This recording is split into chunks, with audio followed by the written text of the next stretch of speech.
Merci. Voilà, secrétaire, installez-vous confortablement. C'est un moment pour le commencer. Auzu billahi minash shaitani rajim. Ambe ala tanu ka barigada. Ala mi ye bi sɔgɔmada in na jira ne ni aw la ka tila ka a ɲini ala fɛ a kan an mabɔ sitani na, sitani min kɛra fɛn dangalen ala bolo, ka tila ka ɲini ala fɛ a ka lasigi sigi kɛ ko ɲuman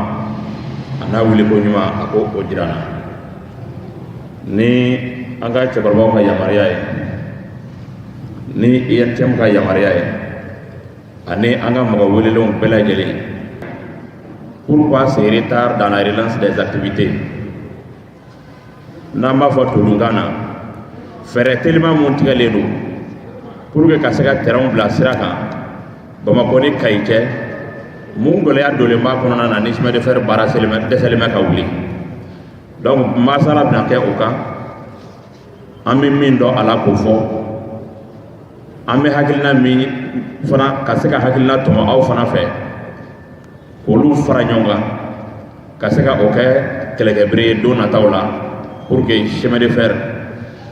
ani cheminots ani araye kɛrɛfɛduguw ani Mali bɛɛ ka se ka sago sɔrɔ chemin de fer la. Donc o babu bɛna fɛsɛfɛsɛ anw fɛ. N y'a faamuya gɛlɛyaw de nana ka na an bɔ an bila plan d'urgence kɔnɔna na. Plan d'urgence min n'a bolo da la parce que bamanankan ye mun ye? Fɛɛrɛ teliman. Fɛɛrɛ teliman min n'a bolo da la, an b'an yɛrɛ ɲininka munna fɛɛrɛ bɛɛ ma se ka sira sɔrɔ an dun bɛ san 2022 la. An bɛna fɛɛrɛ bolo da la octobre kalo tile 2 san 2019 conseil des ministres la à travers la communication écrite. Fɛɛrɛ musaka bɛ t'i jɔ fɔ miliyari 8 ani miliyɔn 800 ani murumuru la. K'a daminɛ san 2019 kɔnɔna na kumaɲɔgɔnyaw daminɛna, mais munumunu de fanga nana bonya san 2020 kɔnɔna na. San 2020 an b'a ye k'a fɔ fɛn mun jɔlen don machine ko de la. Ɲɔgɔnyew nana kɛ, hakilina fɔlɔ nana ta k'a fɔ machine bɛ se ka sɔrɔ cogo di. Machine mun b'a bolo an ko an bɛ machine 2 dilan. Machine 2 dilanlen o hakilina nana bɔ yen. A fɔ non machine kɔrɔ dilanlen an tɛna se k'o ta fɛ an y'an ɲɛsin machine fɛngɛ ma. Hakilina nana ta ka machine wɛrɛw ɲini. O machine wɛrɛ mun bɛna ɲini, a fɔla an ka machine kɔrɔ dɔw lajɛ teliya la n'an bɛ se k'o sɔrɔ yɔrɔ la n'an ko locomotive reconditionné ka se ka olu ɲini ko option location achat an b'a louer a tigi fɛ. Finalement a bɛ taa k'an ta ye. Donc o waati sugubulon dayɛlɛla. Sugubulon dayɛlɛlen cakɛdaw min bɛ se ka na ni a minɛn ninnu ye olu nan'u ka gafew da. Donc finalement société kelen taara o ka proportion de kun ka ɲi ni tɔw ta ye n'aw fɔ o ma SATAREM. Donc plan kɔnɔna na ni tali kɛla taa kan ka kɛ ka taa machine lajɛ. Ala y'a kɛ taama bɛ boloda wagati min gɛlɛya wɛrɛ fana tun bɛ yen parce que o nana kɛ ni coronavirus gɛlɛya taamaw gɛlɛyala frontière datugula. Donc munumunu nana fɛngɛ fo k'a jɛnya taama se ka kɛ fɔ an bɛna ye k'a fɔ o taama bɛna se ka waleya fɔ san 2021 kɔnɔna na. Mais o taama min fana bɛna fɛngɛ kɛ o taama fana ni sababa tɛna bɛn parce que taa bɛ kɛ Amérique k'u t'u ɲɛ da machine min kan Ala ma se k'a latigɛ, ayiwa missionnaire ɲɛ ka se ka da machine kan. Donc o bololankolon segila ka bɔ mission na, inspection échoué la, ayiwa u nana mun b'u to la ka feere bɔrɔtɔ ka bɛn ka fɛn min kun dilen ma k'o bɔrɔtɔ. Donc protocole de résiliation de contrat an donna o kɔnɔna na. Donc entre temps comme o y'a sɔrɔ fɛn kun gɛlɛyalen don mankan cɛya la mun kan ka kɛ,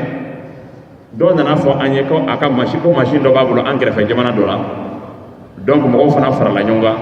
ka taa o machine fana lajɛ o kɛrɛfɛ jamana la. O machine o y'o ye, machine ninnu kun ka ɲi, mais fiɲɛni min nana ye o machine na a nana k'a fɔ o machine kun ka girin an ka araye ma. Donc o fana kɛla sababu ye ka o machine tali bali. Donc kumaw nana caya mɔgɔw ni ɲɔgɔn cɛ.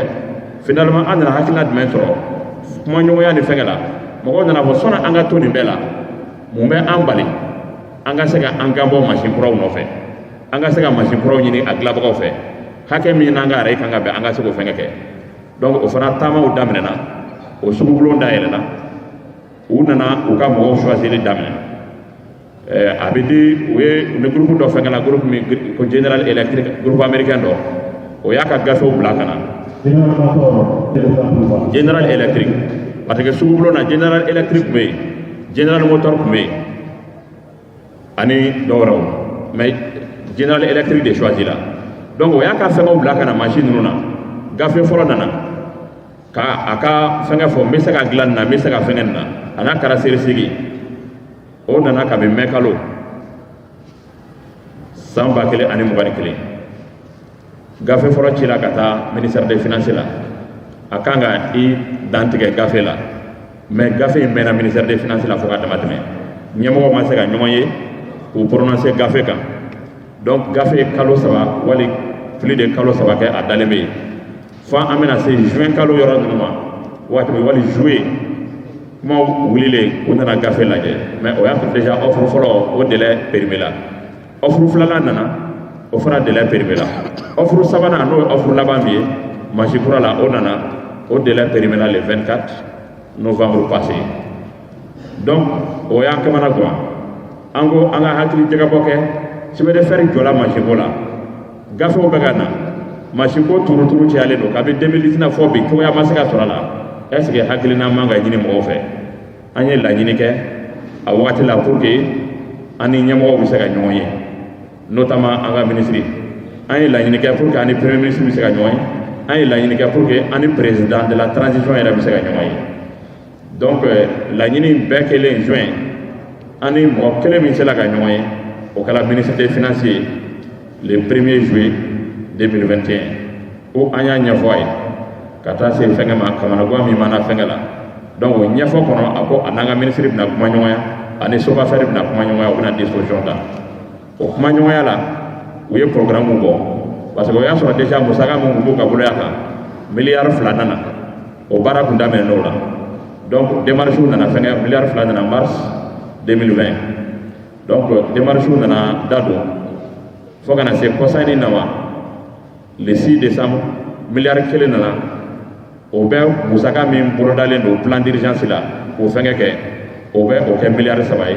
miliyari tɔ bɛ ministère des finances ka niveau la ani SOFAFER ni mun sigila yɛlɛma kura ninnu bolodalen kɔnɔna na donc bi an kan ka min fɛngɛ kɛ c'est à dire anw bɛ ka laɲini min fɛngɛ kɛ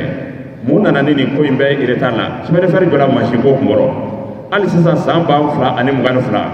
an bɛ o mansin ko la fɛngɛ ma se ka mun kan ka kɛ pour que mansin ko in ka se ka teliya fɛɛrɛ mun tigɛla fɛɛrɛ yɛrɛ waleyali gɛlɛya caman b'a la a sumayalen don ka taa se fɛngɛ mun kan ka kɛ pour que ka se k'o fɛngɛ kɛ an nana baro in sigi o kun kan an b'a faamuya fɛngɛ min na fo mɔgɔw ka kumaɲɔgɔnya sabati o ni ɲɔgɔn cɛ fo an ka ɲɔgɔn lamɛn fo jɔnmɔgɔ la an ka a bila kɛrɛfɛ sinon souvent kara don fɛɛrɛ tigɛla wagati dɔw la teliya kɔnɔna na fɛɛrɛ yɛrɛ tigɛtɔ la fiɲɛ dɔw nana ye fɛɛrɛ kɔnɔna na parce que o b'an se fɛɛrɛ fiɲɛw ma fɛɛrɛ telima fiɲɛ nana kɛ mun ye an nana ye k'a fɔ fɛɛrɛ ye ambition ma bon parce que fɛɛrɛ in dan ye miliyari 10 de ye a bɛ miliyari 10 ko fɔ wagati min o wagati y'a sɔrɔ chemin de fer yɛrɛ mago bɛ min na a bɛ se fɔ miliyari 700 hakɛ ma mais certes baara wɛrɛ kun bolodalen b'u fɛ avec la banque mondiale mais o baara ninnu sɛbɛkɔrɔ sumayalen don bon miliyari 10 in fana tun bɛ ka bɔ cogo min n'a sumayala cogo na suga dɔ la est ce que fɛɛrɛ telima a kana na kɛ a nana mais a ma na waati la a kana na kɛ nakundɛ ye donc fɛɛrɛ problème dɔ nana kɛ ambition kun ka dɔgɔ a la a problème dɔ fana ye mun ye o ye k'a fɔ fɛɛrɛ in tigɛ wagati mɔgɔw ma sɛbɛkɔrɔ ɲininka u ma mɔgɔw hakilina ɲininka dɔn u ma jama caman hakilina ta n'i ye jama caman hakilina ta peut être a bɛ baara fiɲɛ dɔgɔya fɛɛrɛ problème dɔ fana ye mun ye an nana ye k'a fɔ fɛɛrɛ in an bɛ don min na i ko bi i tɛ se mali ɲɛmɔgɔ foyi ma k'a fɔ k'a k'a f'i ye ko fɛɛrɛ ninnu bɛ ka waleya k'a bɛ hakɛ jumɛn na c'est à dire mécanisme de suivi et d'évaluation indicateur min b'u bolo fɛɛrɛ na a t'u permettre u ka se k'a fɔ ko baara bɛ nin hakɛ la a tɔ tora nin hakɛ ye a bɛ se ka bakuruba f'i ye sinon k'a fɛsɛfɛsɛ k'i hakilina k'a faamuya i n'a fɔ an b'a ye baara tɔw la ni so dili ma k'i k'a jɔ ni e ɲininkala i bɛ se k'a fɔ n ka so n y'a jɔli sen fo ka se 100 sigi la 50 hakɛ ma o évaluation ka gɛlɛn fɛɛrɛ in na donc fɛɛrɛ in problème fana dɔ ye o ye fɛɛrɛ problème ba yɛrɛ fana bɛna kɛ mun ye kun fɛɛrɛ tigɛla mɛ ɲinɛkɛla personnel yɛrɛ de ressources humaines ni ye ressources humaines ka phase lajɛ or chemin de fer yɛrɛ jama sɛbɛkɔrɔ dɔgɔya la machine bɛna arayi bɛ dilan mais mɔgɔw de bɛna baara malheureusement ressources humaines fana na o yɔrɔ ɲinɛnba kɛla o yɔrɔ kɔ donc o ye fɛɛrɛ damadɔ ye an min ye fɛnkɛ kɔnɔna na mais mun tora an ye parce que ce qui est sûr nin fana minɛ ka bila da la a ka fisa foyi ti da la a fɛɛrɛ forogolow ka yala a ni fɛɛrɛ ma ye o tɛ kelen ye donc an nana hakilina jagabɔ kɛ fɛɛrɛ bɛ se ka dilan cogo jumɛn na an nana k'a fɔ fɛɛrɛ fɔlɔ jagoya an kan ka fɛɛrɛ in se k'a améliorer ɲinɛkɛla yɔrɔ min bɔ n'olu bɛ se ka adopter par exemple ressources humaines hakili ɲinɛkɛla o bɔ o bɛ se ka améliorer cogo jumɛn fɛ ka fɛɛrɛw tigɛ ka fɛɛrɛ kɔrɔ in k'a améliorer o tɛmɛnen kɔfɛ mun kan ka boloda ka fɛɛrɛ tigɛ ka fɛn bila sur place mun bɛ se k'a dɔn an b'a dɔn fɛɛrɛ waleyali bɛ nin hakɛ la mécanisme d'évaluation et de suivi du plan o tɛmɛnen kɔfɛ k'a lajɛ ka fɛɛrɛ ka a miirina ko bonya c'est-à-dire a kana kɛ fɛɛrɛ fitinin ye parce que an jigi dalen bɛ banque mondiale fɛngɛw kan an jigi dalen bɛ financement wɛrɛw kan an ɲɛ bɛ a munumunu fanga bonyalen don et puis fɛn telimanbaw tɛ est ce que n'an ma fɛɛrɛ ɲɛnama dɔ tigɛ don min ni banque mondiale projet ko k'a bɛna est ce que a tɛna n'a sɔrɔ fɛn caman tiɲɛna wa et surtout an ɲɛ bɛ misali min na an ni minnu bɛ ka jɛ ka fɛɛrɛw tigɛ bɛɛ bɛ kɛ i den kɛrɛfɛ ka fɛɛrɛ wɛrɛ ɲini ka musaka wɛrɛ ɲini ka don i ka chemin de fer la anw ɲinɛ ma donc il est temps aussi an k'a lajɛ an bɛ se ka fɛɛrɛ jumɛn tigɛ sɔn fɛɛrɛbaw bɛ se ka fɛngɛ pour que baara ka se ka fɛngɛ kɛ o tɛmɛnen kɔfɛ ka ɲɛsin mɔgɔw kalanli ma k'i ɲɛsin mɔgɔw formeli ma ne hakili la n'an ye nin miiriya damadɔ fara fɛɛrɛw kan gɛlɛya min b'an bolo an bɛ se ka o wuli an bɛ segin halisa hali n'an sira yan an tɛ dɔwɛrɛ fɔ chemin de fer ko kuma kɔ an tɛ dɔwɛrɛ fɔ an ka terrain ko kuma kɔ terrain ko bɛ yɔrɔ min na bi an yɛrɛ tun kɔntana muso kɛlen an ka ministre ye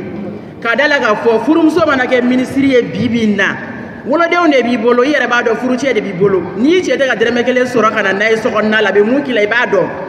ni denw fana bɛ yen u tɛ ka dumuni sɔrɔ k'a dun a bɛ mun k'i la i b'a dɔn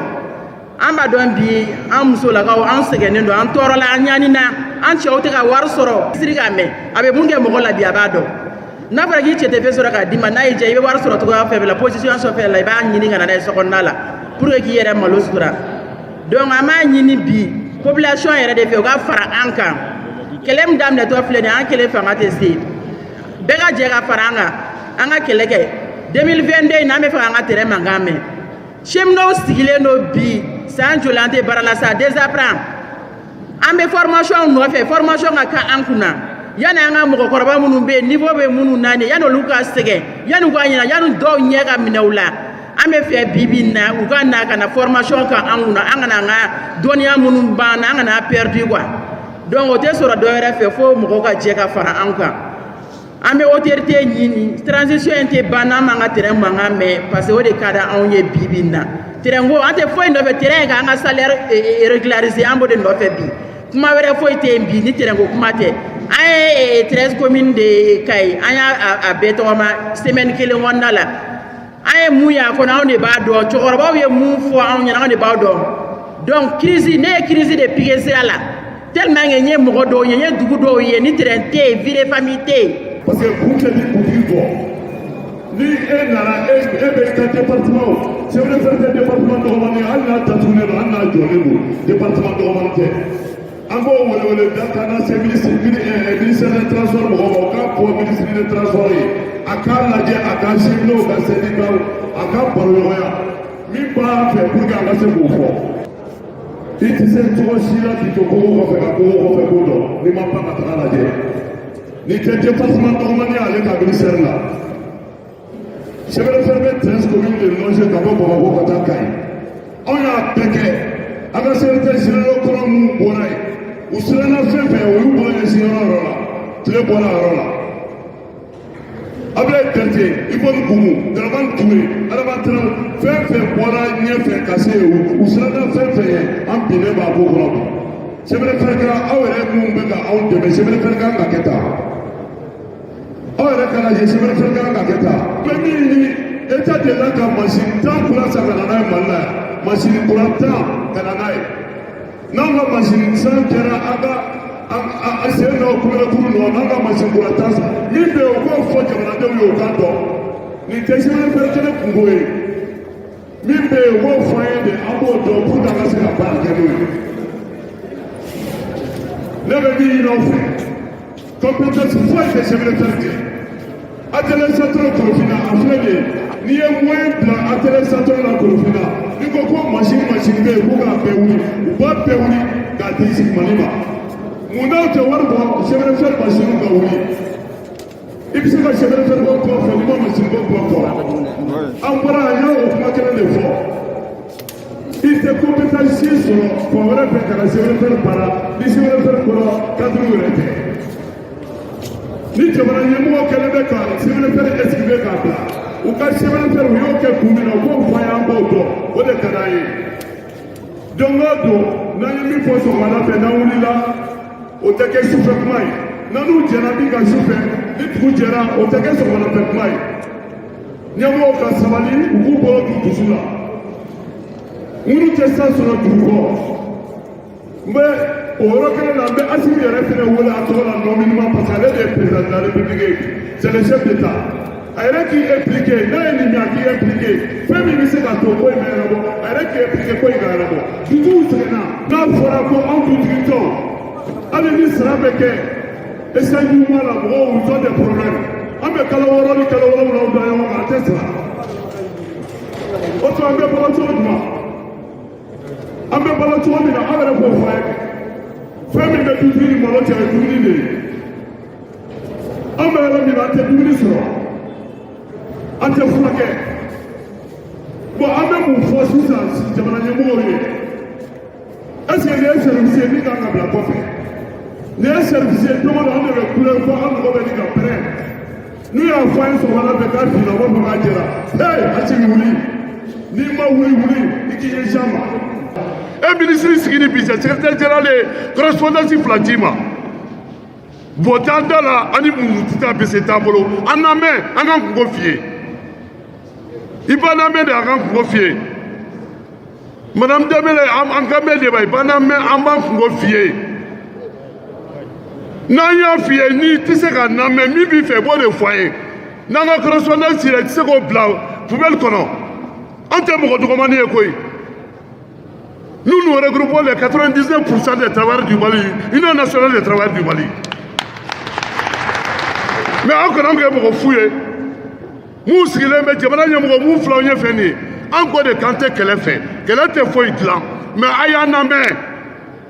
N'imagine pour l'assemblée, la croix et la bannière. Aïe, t'as encore fini. Compétence, mais aïe, voir tout le monde comme un là. Drangabouli. Camarade secrétaire général, il y a fort et Alimakro, il y a fort. On a tourné sur la ligne. Kata kati kata fo Diboli an ye mun ye an ɲɛ na o bɛ somɔgɔ sama bɔ ni se kun bɛ ne ye ne kun to yen ka fara yen mɔgɔw kan yen nɔ furu de sara denbayaw tiɲɛna denmisɛnninw bɛ taa la kɔgɔji kɛ ka taa sa denmisɛnninw bɛ taa la damada la dama bɛ bin o kan bi bi na population riveraine na ni mɔgɔ sara bi kamanagan don. Je parle sous le contrôle des ressortissants qui sont là.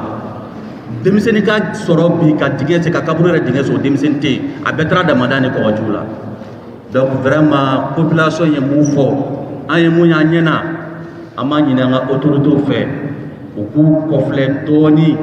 population riveraine na a ka gɛlɛn dɛ a ka gɛlɛn n'i bɔra yan mobili sira fɛ ka taa i mɔgɔninfinɲɔgɔn sɔrɔ condition dɔ la walahi a bɛ di ti ɲɛ kan. Donc, vie dans tes Bamako population riveraine ou nana sigi terrain nata de kama. On nata kele au bout de la hali beko terrain mina wuli. Na fora san kele san fla san saba terrain te ka wuli. Donc vraiment on y est menacera là. Naya jatemina bibina les décideurs qui sont aujourd'hui à Bamako, moun ressortissants de la population riveraine, a caman kun bɛ ni terrain bɛ tɛmɛ u bɛ na u b'u ka jisumaniw feere u bɛ na u b'u ka marabatiganiw feere u bɛ na u bɛ mɔgɔw ka doni ta ka taa bila u ka so o dɔrɔmɛ 10 n'o dɔrɔmɛ 20 u kun b'o de fara ɲɔgɔn kan k'u ka kayew san k'u ka bigiw san ka musaka dɔ di u baw ma k'u baw dɛmɛ olu tɛ sonyɛni dɔn o tɛ foyi dɔn o minnu ye o kɛ ni terrain ko sera ka kɛ sababu ye olu ka se ka kalan kɛ lafiya la olu dɔw de décidé Bamako bi mais n'a fɔra ko o terrain jɔra k'u bɛ yan u m'u da don a la vraiment an kan ka an yɛrɛ ɲininka donc ni terrain ko kuma fana fɔra les gens pensent que terrain ye population riveraine dɔrɔn de kungo ye non o ye filiba ye population riveraine dɔrɔn kungo tɛ terrain ye terrain ye Mali bɛɛ kungo de ye jamana si tɛ se ka développer bi bi in na ni m'i ka chemin de fer développer jamana développement bɛ daminɛ chemin de fer de la mɔgɔ les gens parlent de la cherté de la vie an bɛ k'a fɔ ko nin ka gɛlɛ sugu la nin ka gɛlɛ sugu la nin ka gɛlɛ sugu la mais fɛn gɛlɛya yɛrɛ tɛ o i bɛ fɛn nacogo de jateminɛ ka sɔrɔ k'a gɛlɛya fɔ ne ye commerçant ye ne ka conteneur kun bɛ na ka terrain to sinna ne ka conteneur kun bɛ na 2 millions misali don o t'a sɔngɔ dɛ mais n bɛ ka misali de fɔ i ye commerçant i ka terrain i ka marchandise kun bɛ na terrain fɛ 2 millions bi bi in na pour que i ka se ka conteneur sɔrɔ Bamako f'i ka 8 millions 10 millions de bɔ e b'o 8 millions 10 millions bɔ diyagoya don e bɛ fɛn mun feere kunu dɔrɔmɛ 5 bi i tɛ se k'o feere dɔrɔmɛ 5 i bɛ t'o feere dɔrɔmɛ 20 dɔrɔmɛ 30 dɔrɔmɛ 50 pour que i ka se ka tɔnɔ sɔrɔ o mɔgɔ minnu b'o san dɔrɔmɛ 50 dɔrɔmɛ 20 na o jɔn ye o ye an consommateurs de ye o population de ye donc ni terrain jɔra terrain kɔlɔlɔ tɛ population riveraine dɔrɔn ye terrain kɔlɔlɔ ye Mali bɛɛ ye. laseli dɔ fɔra an ye Kayi fɔ k'o lase aw ma Kayikaw ko an k'a fɔ gouvernement camancɛla furancɛla fɔ an baw ye ko Kayi la cité des rails k'u ka hakɛ to u ka fɔli dabila Kayi la cité des rails sans train k'u ka fɔli dabila parce que kara bɛ ko kuma dɔw bɛ yen kara b'a la a bɛ fɔ ko kɛnɛdugu kun de b'a la a bɛ fɔ 333 kun de b'a la Kayi kɛra la cité des rails kun de b'a la donc ni terrain ma wuli Kayi la cité des rails u b'a fɔli dabila n'an bɔra yen fɛn o fɛn ka jugu o ye communication ye n ka foli belebele bɛ presse mɔgɔw ye mais an ye fɛn dɔw remarqué nin wagati ninnu na a bɛ komi dɔw bɛ kuma kunnafonidilaw tɔgɔ la ka sɔrɔ kunnafonidilaw tɛ kun tɛ di kuntigi kɔ an y'a ye maaw sɔrɔla CNT yɛrɛ kɔnɔna na ka kibaruya dɔw jɛnsɛn chemin de fer kokoroko la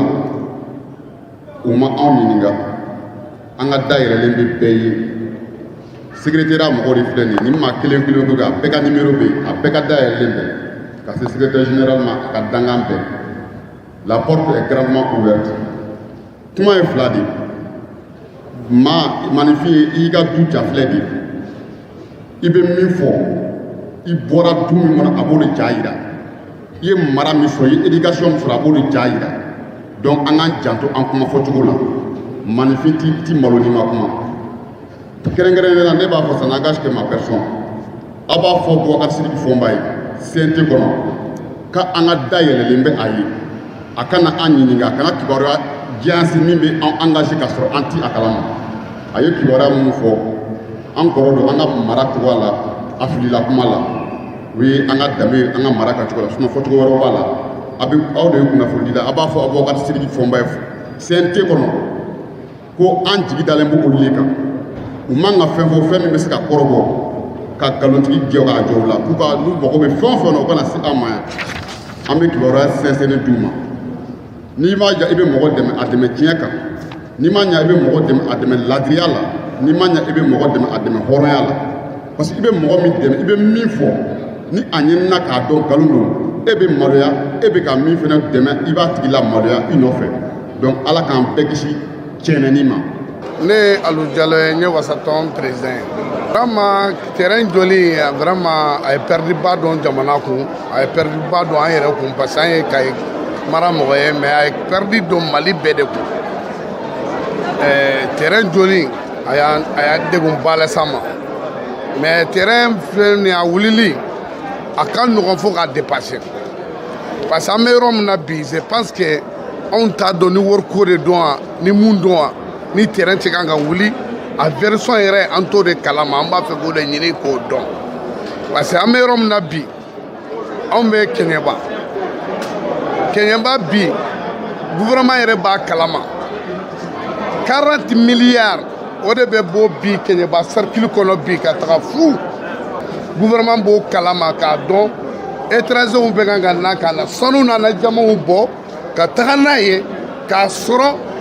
wari in yɛrɛ mako bɛ jamana la a mako bɛ jamana kɔnɔdenw na mais mɔgɔ dama dama kelen bɛ k'i fara ɲɔgɔn kan ka sanu nafolo in ta ka taga n'a ye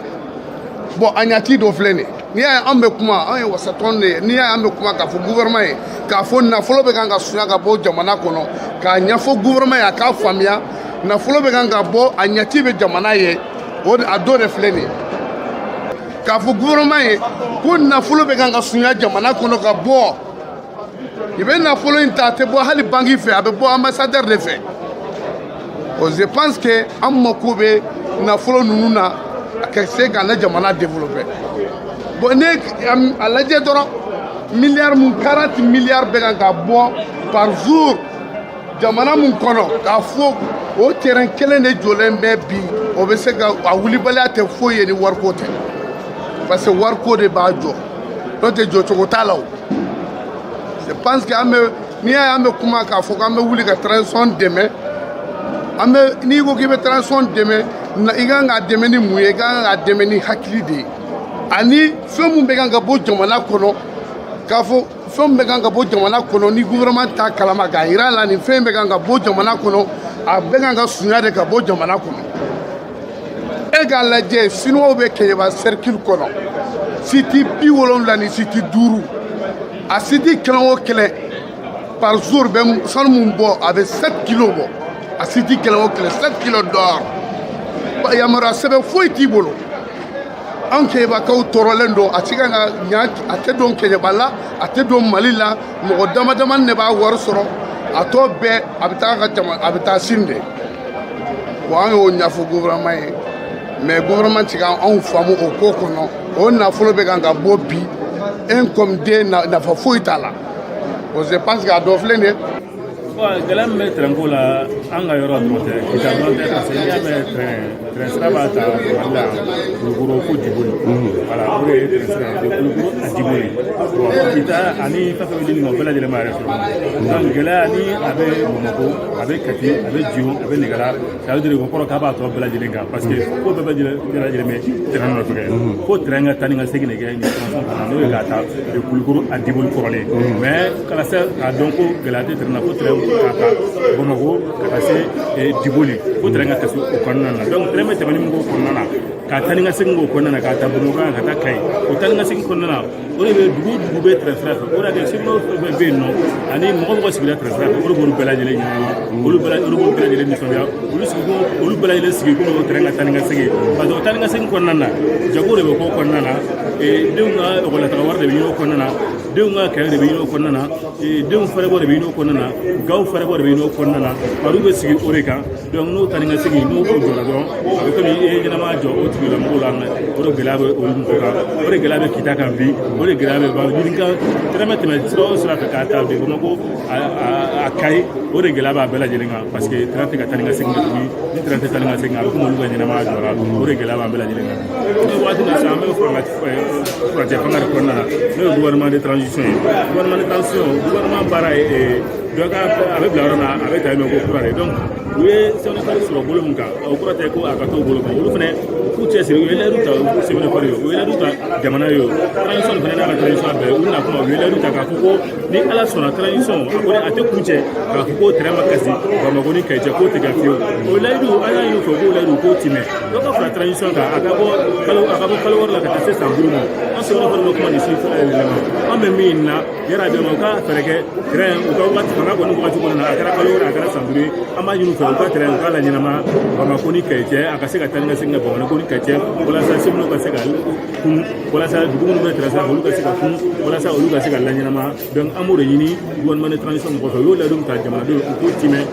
n'o ye terrain ko laɲɛnamali ye u y'o ladum ta cheminots u k'o timɛ n'o ye terrain ko laɲɛnamali ye o bɛ diya an ye kosɛbɛ an jigi b'u kan wa an ka danaya b'u kan ayiwa a ka ca fɛ an kɔni b'a ɲini na yarabi ma an dalen don la k'a fɔ ko fanga filanan nin n'o ye transition ye k'a fɔ a kɛra kalo wɛrɛ ye a kɛra kalo san duuru ye o a tɛna ban ala barika la